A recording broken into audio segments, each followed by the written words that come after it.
Kita awali Kompas Pagi. Seorang WNA asal Kanada dievakuasi tim SAR usai terjatuh di air terjun Cyclop Pos 7, Distrik Sentani, Kabupaten Jayapura.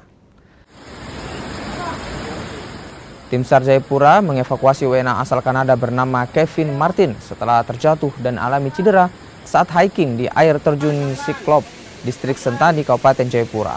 Korban terpeleset dan mengalami cedera sehingga tidak dapat melanjutkan perjalanan hingga harus dievakuasi.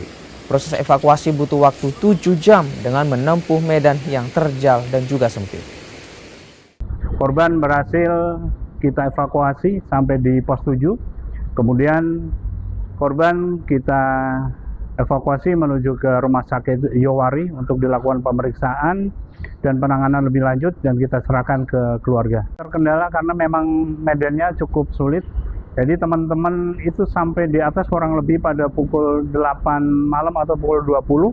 Namun korban baru bisa evakuasi sampai di pos 7 itu pada pukul 2:20 pada tanggal 28 atau pada hari Minggu kemarin.